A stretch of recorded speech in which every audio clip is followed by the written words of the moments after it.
안녕하세요. 마이스경제 논술 6주차 첫 번째 시간 수업을 시작하겠습니다. 지금 이 과목은 잘 아시다시피 경제학의 아주 기본, 아주 기초 이론을 배우는 것입니다. 그래서 4교시에는 소비자 행동 이론, 소비를 어떻게 할 것이냐를 배웠고요. 지난 시간에 5교시에는 생산의 주체인 기업에 대해서, 시장에 대해서, 또 기업의 형태나 뭐 활동에 대해서 저희가 배웠습니다. 그래서 그런 거를 배웠는데 이제는 이번 시간에는 어, 거시경제에 대해서 배우겠습니다. 아까 얘기했다시피 우리가 미시에 대해서 개인의 소비자 행동 그리고 생산 주체인 기업의 행동에 대해서 배웠는데 그걸 미시경제라고 합니다. 자, 미시경제와 거시경제, 경제학은 이 두 가지로 나눠져 있죠. 크게 보면은 근데 미시라는 게 뭡니까? 예를 들어서 이렇게 보면 돼요. 산에 나무가 있잖아요. 나무 하나하나를 보는 거, 연구하는 거. 이 나무가 병이 들었는지, 성장을 잘하는지, 이파리는 어떻게 생겼는지, 이거를 연구하는 게 이제 미시. 미시의 미자는 현미경 할 때 그 미시입니다. 자세히 본다는 거죠. 미세한 부분까지 본다라는 게 이제 미시경제고요. 근데 거기에 반해서 거시경제는 크게 보는 거죠. 크게. 이 거인할 때 거자입니다. 크게 보는, 경제를 크게 보는, 큰 관점에서 보는 거를 거시경제라고 그러죠. 미시경제라는 게 결국은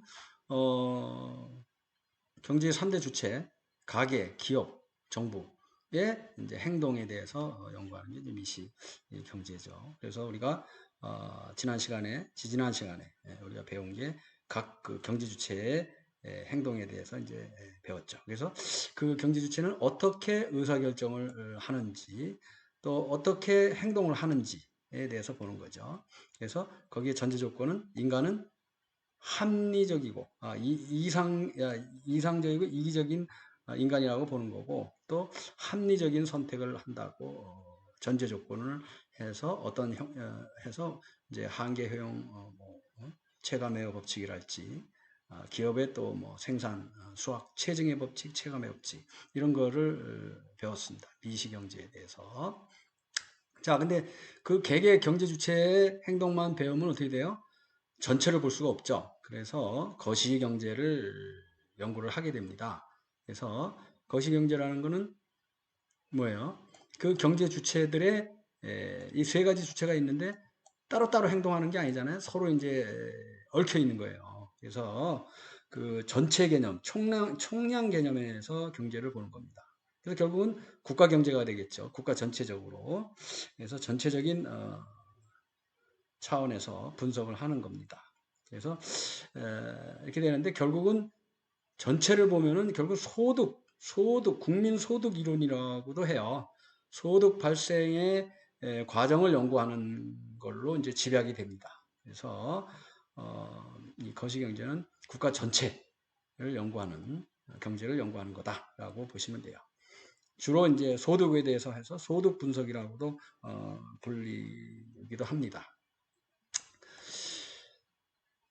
자, 그래서 거시경제를 다시 한번 살펴보면은 그 모든 경제 주체들이 혼자만 이제 사는 게 아니잖아요. 서로 상호 작용을 하잖아요. 그래서 그 결과로 나타나는 현상인데 한 국가의 전체적인 경제 현상을 얘기한다.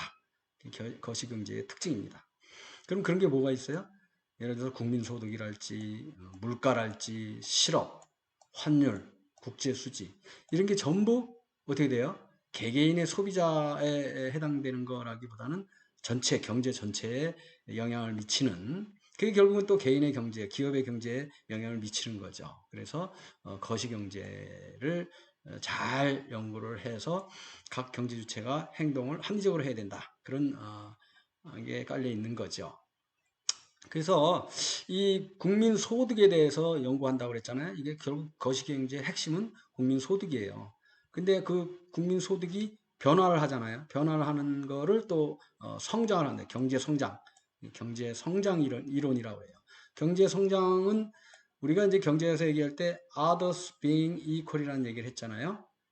그렇죠? 그래서 다른 조건이 다 불변한다고 할 때의 이론을 이제 종속 변수와 매개 변수 뭐 이런 변수를 이제 분석을 하는 거죠. 그래서 이게 변화한다고 볼 때의 경기 변동을 또 이제 연구를 하게 되는 거죠. 그래서 성장을 하는 성장 이론도 이제 나중에 배울 겁니다. 그 거시경제는 순환을 한다고 해요. Circulation of Macroeconomics 이잖아요. 자, 보세요. 경제 주체가 이 얘기는 계속 나올 겁니다. 앞으로. 가계가 여기 있죠. 가계가 있고 household. 그다음에 정부가 있어요. government. 그다음에 corporation, enterprise라고도 하는데 이 3대 경제 주체가 있잖아요. 경제 주체가 상호작용을 한다. 근데 어떻게 상호작용을 해요? 자, 예를 들면 보면은 자, workplace. 이건 노동시장이에요. 그러니까 이제 생산 요소 시장이라고 그러는데 workplace, workforce, market. 그러니까 노동시장을 얘기하는 거죠. 그 다음에 이거는 금융시장, 화폐시장이라는데 또 commodity market. 이거는 재화시장. 그러니까 일반적인 물건을 사고 파는 그런 시장이죠. 이렇게 형성이 되어 있는 거예요. 3개 경제 주체가 서로 맞물려 있는 거예요. 예를 들면 이런 거죠. 자, 가게에서 우리 노동자가 우리 여러분들 부모님, 여러분들이 이제 취직하게 되면 어떻게 돼요? 노동시장에 가서 노동을 제공하죠. 레이버를 제공을 하게 되면 supply, 레이버 서플라이를 하면은 뭘 받아요? 임금을 받아요. wage, 임금을 이렇게 받게 되는 거죠. 그렇죠? 그러면 그 돈을 벌면은 임금을 벌면 그걸 어떻게 해요? 일부는 저축을 하고 또 어떻게 돼요? 상품 시장에서 물건을 사게 되죠. 물건을 사게 되면은 이게 기업은 어떻게 돼요? 기업은 물건을 팔고 나서 이제 대금을 받게 되는 거죠. 대금을 받게 되고 그리고 또 정부에다 대고는 세금을 내는 거죠. 또 가게에서도 세금을 내고 그 전체적인 게 이제 돈의 흐름은 이제 이렇게 되는 거고 또 실물 시장이라 실물 경제와 화폐 경제 지난 시간에 배웠을 겁니다. 그래서 실물 경제와 화폐 경제로 나눠지는데 이게 다 이렇게 맞물려 들어간다는 얘기입니다. 이건 또 자세하게 또 얘기를 할 겁니다. 자, 거시경제 이론이 국민소득 이론이라고 그런다고 그랬죠. 결국 국민소득이라는 개념으로 이제 집약이 되는 거예요. 그래서 국민소득이 뭐냐? 우리 많이 쓰잖아요. 우리 여러분들 논술 쓸 때 논문 설명할 때도 국민소득이 올라간다. 뭐 선진국이 되려면 국민소득이 얼마 돼야 된다. 뭐 이런 얘기를 많이 하잖아요. 그렇죠? 그래서 국민소득이라는 개념은 한 국가의 국민이 그죠? 일정 기간 동안에 보통 1년 얘기합니다. 새롭게 생산한 가치, 새롭게 만들어낸 거죠. 그런 가치를 화폐로 나타낸 것을 국민소득이라고 합니다. 개념이 이제 몇 가지가 있는데요. 그래서 새로이 생산한 가치라는 게 뭐예요? 부가가치라고 그래요. 부가가치, value added. 자, 여기 이제 그림이 나와 있는데 농부가 밀을 생산을 했어요. 그죠? 그러면 이거를 팔아요. 어디다 팔아요? 제분소에 팔아요. 밀을, 원료를. 그래서 팔으면 여기서 가공을 하잖아요. 그래갖고 이제 밀가루를 만들어요. 그러면 그 밀가루를 사서 제빵사에서 우리 조리학과, 이런 서양 조리학과 이런 데서 빵을 만드는 거예요. 그래서 밀을 만들었을 때는 5만 원인데 여기다 이제 2만 원을 더 붙여서 7만 원에 팔잖아요. 또 여기서 다음 단계는 제빵에서는 3만 원을 더 붙여서 10만 원이 된다 이거죠. 이 10만 원이라는 개념, 최종적인 가격, 최종 생산물의 가격은 각 단계별로 부가가치 있잖아요. 부가가치, 새롭게 생산한 가치입니다. 그래서 부가가치를 합한 거다 이거죠. 그죠? 그래서 그런 개념을 잘 이해를 하셔야 됩니다. 이해. 그래서 국민소득이라는 건 그렇게 부가가치의 합이다라고 보면 됩니다. 자, 이거는 이제 생산 측면에서 봤잖아요. 생산 측면에서 소득을 받잖아요. 근데 이 국민소득이라는 게 이게 결국은 다 이제 소득 개념이 되는 거야. 수입이 발생하는 거예요. 중간중간에. 근데 이 생산 개념에서의 이게 10만 원인데 이거를 딴 데 유출이 없다고 보고 우리 이제 인건비를 투입하고 그러면 이게 이제 분배한다고 그래요. 그래갖고 이게 생산을 하게 되면 월급을 주잖아요. 급여를 주고 임금을 주는데 그 골고루 나눠준다 이거예요. 그럼 전체적으로 다 나눠줘요. 그래서 분배의 총액, 그죠? 급여의 총액은 생산한 거의 총액하고 같고, 또 지출도 소비자가 이제 이걸 사는데 내는 이제 소비 지출의 총액하고 같다. 그런 게 결국 이제 국민소득을 생산, 분배, 지출 세 가지 측면에서 정의를 내릴 수 있다는 그런 얘기입니다. 자, 국민경제, 거시경제는 순환한다고 그랬죠. 그래서 거시경제 내지는 국민경제의 순환 모형입니다. 아까 지금 계속 나오는 얘기입니다. 그래서 이 얘기를 거시경제 흐름을 국민경제라고 그래요. 국민경제 흐름을 다시 한번 자 보세요. 아까는 가계가 이쪽에 왔었는데 기업과 정부와 가계 3개 이게 뭐라고 그랬어요? 경제의 3대 주체라고 그랬어요. 3대 주체. 경제를 이끌어 나가는 주체가 되는 거죠.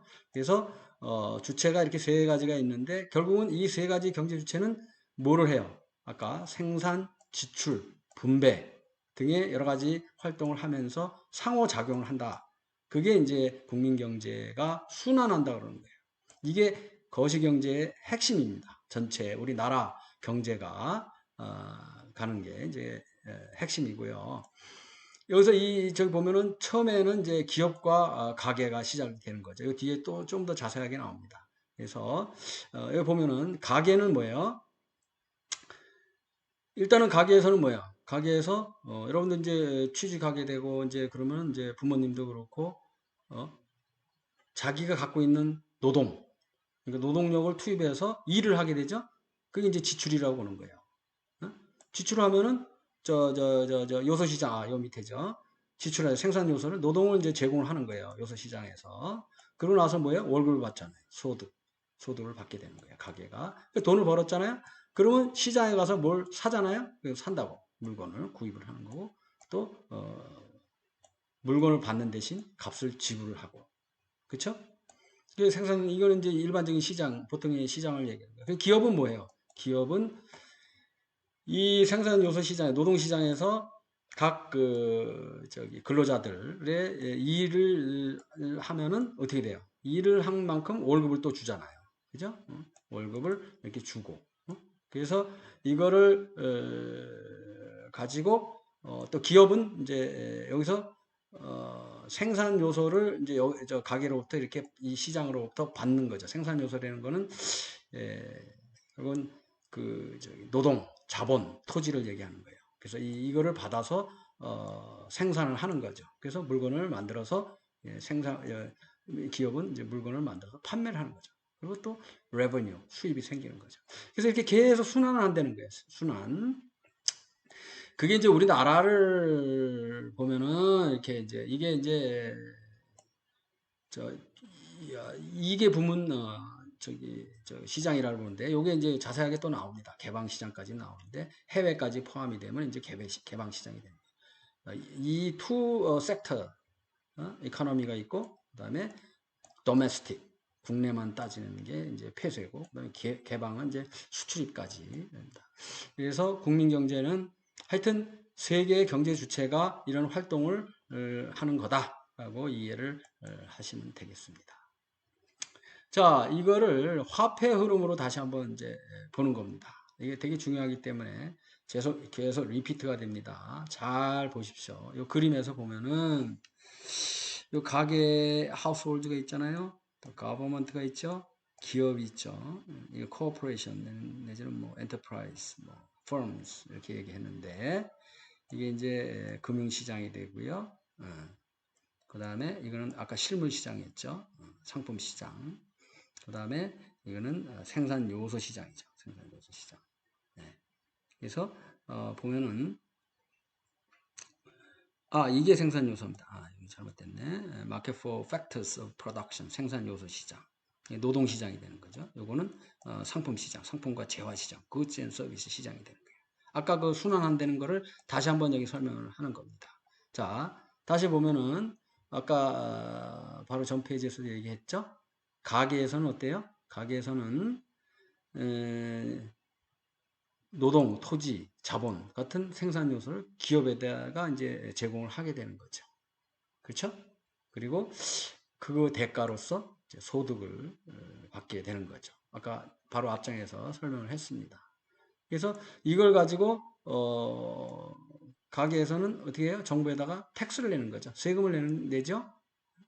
그래서 이제 정부에다 세금을 낸 거. 그러니까 소득에서 어, 정부에 세금을 내고 남은 자산을 뭐라 하냐면 가처분 소득이라고 합니다. 디스포저블 소득.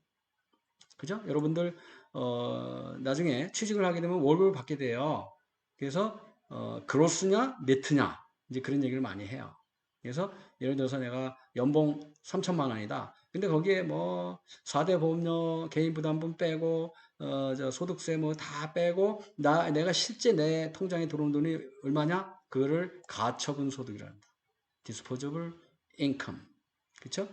근데 경제학에서는 우리가 그 가처분 소득을 전부 다 소비를 하거나 아니면 저축을 한다고 보는 거죠. 딴 데는 쓴 게 없다고 보는 거죠. 그렇게 가정을 하는 거죠. 그래서 소비 지출 플러스 저축은 가처분 소득이다라고 정의를 내리는 거죠. 그래야지 이 경제의 흐름이 딱 맞아 들어가요. 자, 기업은 보세요. 근데 이걸 다 쓴다는 개념이에요. 기업은 수입이 어디서 발생해요? 생산하고 판매라는 게 아까 얘기했죠. 부가가치를 창출하는 거예요. 아까 농부가 제분소에 팔고 제분소에 또 빵도 만들고 부가가치가 쭉 생기는 거죠. 그래서 그 레버뉴가 생긴다. 수입을.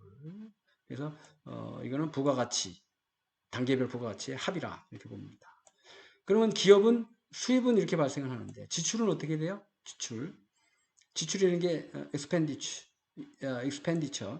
그러면 지출하는 내용은 기업을 보면은 우선은 세금을 정부에다 내는 부분이 있겠죠. 법인세가 됐든 뭐 토지세가 됐든 자산세가 됐든 이걸 내고 그 다음에 생산 요소에는 대가는 임금. 아까 가게에서 제공하는 가게에서 이제 요소를 이제 생산 요소를 지급하면 기업에서 급여를 주죠. 그 다음에 건물 렌트비 뭐 이런 거를 지출로 보고 그 다음에 그래도 이제 돈이 여유가 있으면 사내에 돈을 좀 저축을 유보금이라고 해요. 그거를 저축을 해놓는 거죠. 그래서 기업은 이제 수입과 지출이 그렇게 행위가 이루어지는 거고 정부의 수입은 아까 뭐라 그랬어요? 텍스라고 그랬죠. 텍스. 세금이 들어오는 겁니다. 정부의 지출은 뭐예요? 지출은 정부에서도 가게처럼 물건을 사잖아요. 정부에서 필요한 물자, 정부 청사 운영할 때 필요한 그런 돈 뭐 이렇게 되고, 그런데 이전 지출이라는 거는 각종 국민들을 위해서 지출하는 그런 경비. 그래서 경비 지출은 정부의 지출은 정부에서 구매하는 것 또는 지출로 이루어진다 이렇게 보시면 됩니다. 해외는 요거 나중에 나옵니다. 수출과 수입을 얘기하는 거고요. 자, 투 섹터 모델이랍니다. 요거는 이제 이 아까 복잡한 그 거시경제 순환 모형을 두 개 부분으로 딱 그 간단하게 만든 겁니다. 그래서 가계와 기업으로 한정을 해서 순환 모델을 한 겁니다. 아까 국민소득이라는 게 세 개로 나눠져서 나름대로 이렇게 정의를 한다고 그랬죠. 생산, 지출, 분배 이렇게 국민소득 측면에서 이렇게 분석을 할 수 있습니다. 그래서 생산 국민소득이라고 해요. 그거를 그래서 기업이 생산하는 측면에서 보면 생산물의 흐름을 생산 국민소득 이게 이제 만약에 100이라고 그러면 이걸 다 쓴다고 보는 거죠. 그래서 가게나 뭐 정부에서 지출하는 소비하는 관점에서 보면은 지출 국민소득이라고 해요. 지출 국민소득. 그 다음에 생산 요소의 입장을 해서 보면은 이제 분배라고 그러세요. 그래서 생산과 지출과 분배 아까 처음에도 나왔어요. 그래서 이 세 가지의 개념의 국민소득 이거는 다 같은 값어치입니다. 같은 값어치. 세 개의 부문이 결국 값이 다 같습니다. 그래서 근데 그거를 뭐라고 하냐면은 국민소득 3면 등가의 법칙. 등가라는 건 뭐예요? 같은 값어치가 같다라는 얘기죠. 3면 등가 세 가지가 같다라는 그런 개념입니다. 그래서 보면은 그 생산 국민소득은 이 그림에서 보면은 여기 기업 가게가 있는데 결국은 생산 측면에서는 이게 그림이 이쪽으로 되어 있는데 서플라이 리소스 마켓 생산 국민소득은 그죠? 맞아. 기업이 이제 제품을 만드는 거죠. 그래서 프로덕트 마켓에서 만들어서 물건을 내놓는. 그래서 굿즈 앤 서비스를 이제 시장에 내놓는 거고, 그리고 이제 돈을 받는 거고, 그런 거고요. 레버뉴 개념이고, 지출은 그냥, 가게가 이제 소비를 하는 거죠. 물건을 사고 또 지출을 하는 거고. 그리고 분배는 하우스홀드에서 요소시장에서 임금을 받는 그런 형태. 그래서 이런 순환이 계속 이루어진다고 보는 거죠. 그래서 누출 여기서 보면은 누출하고 주입은 이제 항상 같게 돼 있다 이거죠. 그래서 가게에서 저축을 하거나 기업에서 유보한다는 건 결국 저축하는 겁니다. 그래서 가계 저축과 사내 유보금을 합치면은 결국 그거는 다 쓴다 보면은 투자가 된다는 겁니다. 기업의 투자 지출. 그래서 거시적으로 국가적으로 보면 이렇게 소비가 투자로 될 수도 있는 거죠. 그런 개념입니다. 자, 그래서 아까 그투 섹터를 봤죠. 투 섹터를 봤는데 여기다가 3개 부문 이거 폐쇄라는데 도메스틱 이코노믹 모델이라고 그러는데 여기다가 뭐가 하나 더 들어갔어요? 정부가 들어간 거예요. 아까 처음 그림을 지금 좀 더 자세하게 단계적으로 제가 이렇게 설명을 하는 겁니다. 자, 정부의 수입과 지출은 뭐예요? 수입은 뭐예요? 그럼 뭐 정부는 수입은 다 조세죠. 물론 정부가 소유하고 있는 자산, 국유재산 이런 데서 들어오는 수입도 있어요. 근데 일단은 여기서는 모델을 단순화해 갖고 수입은 조세 징수를 보는 거죠. 조세 징수를 보는 거고 이게 수입이 되는 거예요. 국가로 봐서는. 근데 국가에서 지출은 뭐예요? 정부에서 purchasing 아까 얘기했죠? 정부 구매 그리고 이전 지출 국민들한테 무슨 사회복지 혜택이나 뭐 이런 연금이나 이런 거 주는 거 모두 다 쓴다고 보는 거예요. 그래서 국민소득 측면에서 보면은 리키지 빠져나가는 게 나라에 들어가는 거고 또 국민소득이 들어오는 거는 정부 구매와 이전 지출 주입이 되는 겁니다. 자, 그래서 이런 이제 가계저축, 사내유보금, 저축, 조세 이건 뭐죠? 들어오는 거죠. 들어오는 거. 응? 이게 이제 일종의 전체적인 수입을 말하는 겁니다. 근데 투자랄지 정부 구매랄지 이전 지출 이건 뭐예요? 나가는 겁니다. 돈이 나가는 겁니다. 그래서 나가는 것과 들어온 거는 항상 같다라는 전제 조건이 있습니다. 그래서 이제 그랬는데 정부에서도 보면은 수입한 총 금액에서 쓰다 보면은 남는 게 있을 거 아니에요. 지출한 게. 수입 마이너스 지출은 뭐예요? 정부의 저축이 되는 겁니다. 비축하게 되는 거죠. 돈이 남게 되는 거죠. 그래서 이게 플러스가 되면은 정부 예산이라고 그래요. 정부는 지출이 예산을 수입과 지출을 정의한 게 예산이라 정부의 예산. 이 정부 예산이 남으면은 어떻게 돼요? 재정 흑자라고 그래요. 흑자 재정이라고 그래요. 근데 모자른다? 그럼 재정 적자가 됩니다. 모자란다는 개념은 뭐예요? 더 많이 쓴다는 거죠. 세금으로 걷는 것보다 더 많이 쓰는 거죠. 자, 이렇게 되면은 정부가 사실은 뭐 저축할 필요가 있느냐? 근데 건전재정이 어떨 때는 좋기는 하는데 필요할 때는 특히 상당히 안 좋은 상황에서는 경제가 안 좋고 국가가 상당히 힘들 때는 위기에 있을 때는 재정 적자를 일부러 냅니다. 그게 뭔 얘기예요? 세금으로 받아들인 것보다 더 많이 지출한다 이거죠. 지출하는 방식에는 그럼 어떻게 그걸 자금을 조달할 거냐? 그러면 그거는 좀 더 복잡한 얘기인데 뭐 정부 채권을 한다든지 또 뭐 융자를 받는다든지 잠시 빌린다든지 그게 결국 채권이죠. 발행해서 자금을 동원을 해서 재정 투입을 하는 거죠. 정부의 지출을 늘리는 거죠. 그래서 경기 부양을 하는 거죠. 이건 이제 나중에 시간이 되면 또 배울 겁니다. 그래서 경기가 상당히 어렵고 이럴 때는 뭐를 해요? 유수 정책이라는데 펌프 펄러시라고 그러는데 마중물을 분다 그러죠. 여러분들 요새 매스컴이나 이런 데 보면 어떤 정부에서 자금을 좀 투입을 하면은 마중물이라는 게 뭐예요? 여러분들은 아마 잘 모를 거예요. 수돗물밖에 모르는데 시골에 가면은 옛날에 펌프가 있었어요. 펌프가 물이 나오게 하려면은 물을 좀 보여야 돼요. 그래서 그걸 마중물을 부고 막 펌프를 하면 그때 나중에 물이 잘 나오죠. 응? 그래서 그 마중물 역할을 한다. 그런 얘기를 많이 해요. 정부에서. 그러면 그게 뭐냐? 유수 정책을 피기 위해서 그 경제 난국을 타개하기 위해서 정부에서 일부 자금을 예산을 투입하는. 그러니까 이건 재정 적자가 될 수도 있는 거죠. 경기를 부양하기 위해서 그런 겁니다.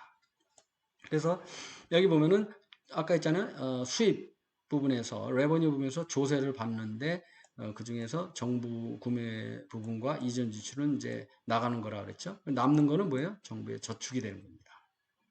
그래서 이게 결국은 가계에서 저축하는 부분, 기업에서 저축하는 부분, 정부에서 저축하는 부분이 다 합치면은 결국은 그게 결국 다 투자로 나간다라는 이제 이게 이퀄이라는 공식이 성립이 됩니다. 경제학은 제가 그랬죠. 항상 가정이라고 그랬죠. 가정. 이렇게 해갖고 이론을 펴나갑니다. 그래서 어떤 의사결정에 있어서 이렇게 해야 된다, 저렇게 해야 된다라는 하는데 이런 조건, 이거는 균형을 이룬다라는 조건을 이제 격출을 하게 되는 거죠. 그를 그림으로 이렇게 설명을 한 겁니다. 아까 전 페이지하고 비슷한 그런 개념이 됩니다. 그래서 이거는 이제 폐쇄 경제죠. 자, 폐쇄 경제라니까 국가 안에 국내 경제를 이제 얘기한 거잖아요. 이제는 개방 경제라는 겁니다. 여기에 이 국내 경제 내지는 국민 경제, 아까 폐쇄 경제라고 하는데 이거를 정부와 가계와 기업의 인풋, 아웃풋, 뭐 인풋, 아웃풋, 뭐 생산 요소 시장, 또 뭐 이제 현물 시장 뭐 이렇게 있는데 이거는 국내에서 이루어지는 이제 활동이에요. 그러면 이게 이제 요새는 글로벌 경제 시대잖아요. 이제 해외 다른 국가와의 경제 관계가 또 이제 등장을 하게 되는 거죠. 그래서 물건을 해외로 보내는 게 이제 수출이 되는 거고요. 물건이 들어오는 게 수입이 되는 거죠. 그죠?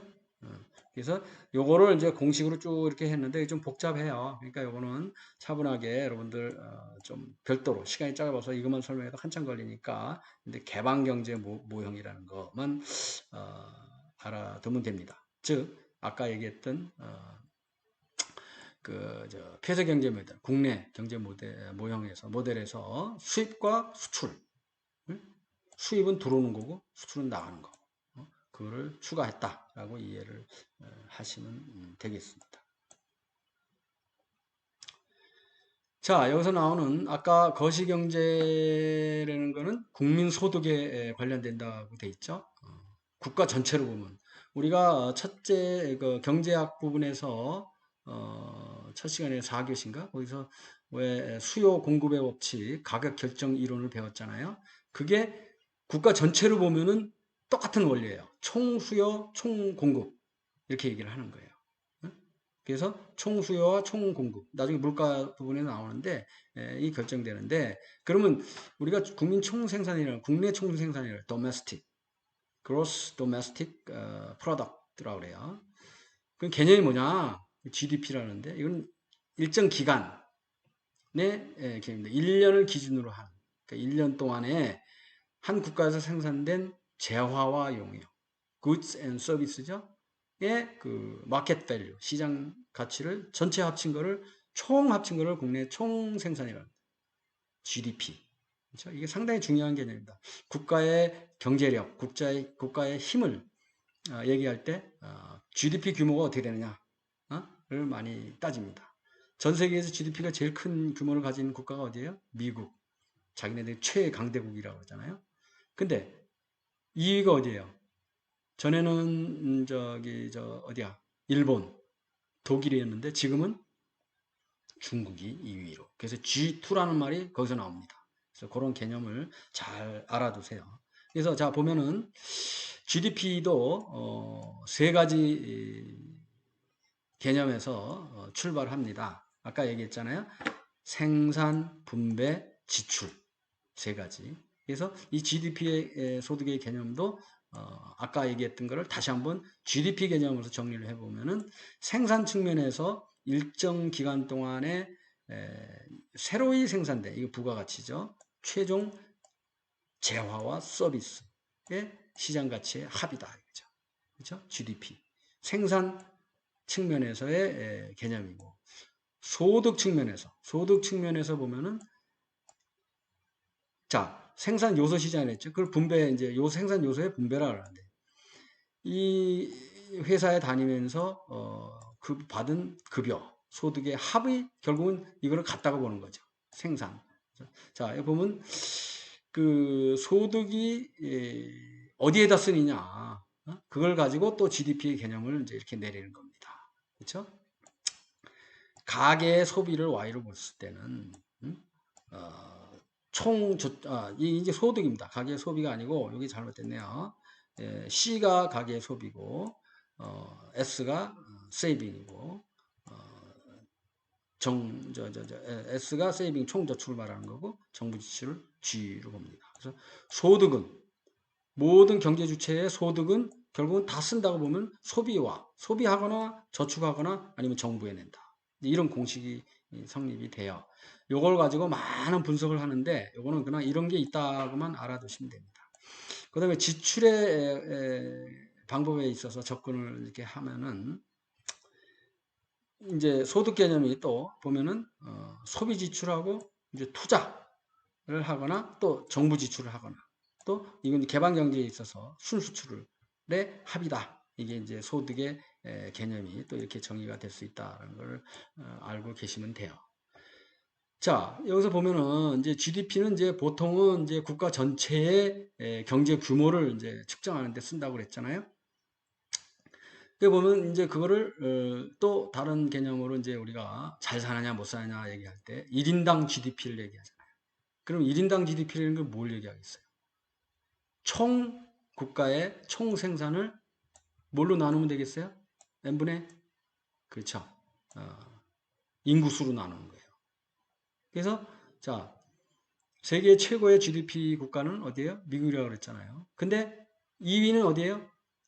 중국이라고 그랬죠. 근데 그거를 1인당 GDP로 나누면 어떻게 돼요? 중국은 한참 떨어지게 되는 거죠. 왜냐? 인구가 많잖아요. 그래서 중국은 훨씬 못 사는 거죠. 그렇죠? 우리나라의 총 GDP 규모는 중국보다 작아요. 근데 1인당 GDP는 높은 거죠. 그죠? 그래서 보통 잘 사느냐 못 사느냐 그거는 1인당 GDP 개인의 빈부를 얘기할 때는 1인당 GDP를 얘기하고 국가의 경제 규모를 얘기할 때 그럼 GDP를 얘기한다. 국가의 GDP 규모 그렇게 얘기를 합니다. 그래서 그런 기본적인 개념 차이를 잘 이해를 해야지 나중에 어떤 면접이나 아니면 논술을 할 때 답변을 잘 할 수 있어요. 그런 차이를 이해를 해야 됩니다.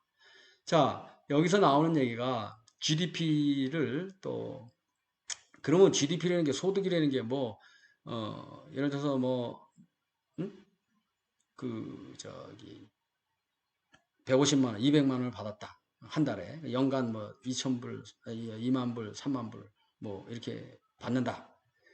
그게 같은 가치를 갖고 있느냐? 그게 아니다 이거죠. 연구를 해보니까 그래서 나온 개념이 실질 GDP라는 개념이 나옵니다. 명목 GDP 개념을 계속 쓰다가 보니까 이게 작년에 3만 불하고 금년에 3만 불이 실제 퍼체싱 파워, 구매력이라고 했잖아요. 그게 다르다 이거죠. 그래서 도입된 게 실질 GDP입니다. 명목 GDP라는 것은 그야말로 그 당해 연도의 가격을 그대로 수치를 그대로 이제 계산을 한 겁니다. 근데 나중에 시간이 지나고 나서 보니까 이게 GDP가 그만큼 구매력이 가치가 떨어진 거예요.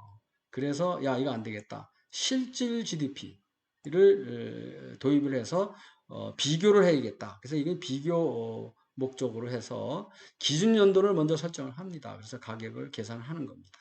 그래서 자 예를 들어서 이제 2000년도에 소득이 뭐 우리나라 뭐 소득이 3만 5천 불이다. 근데 10년 전에 3만 5천 불하고 지금의 3만 5천 불은 다르다 이거죠. 그죠? 그때 당시에는 10년 전에 2만 불이라 할지라도 실질적으로 GDP 가처분 소득은 개인당 1인당 가처분 소득은 더 높을 수도 있다. 그래서 요거를 비교하기 위해서 기준 연도를 해서 다시 가격을 계산한 거를 실질 GDP.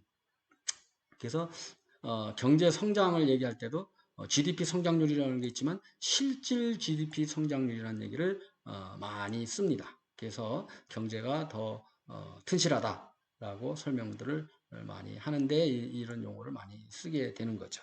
그죠? 자, 그렇게 되고요. 시간이 여기 많이 지났으니까 여기까지 하고 소득부터는 두 번째 시간에 알아보도록 그렇게 하겠습니다. 좀 이따 뵐게요.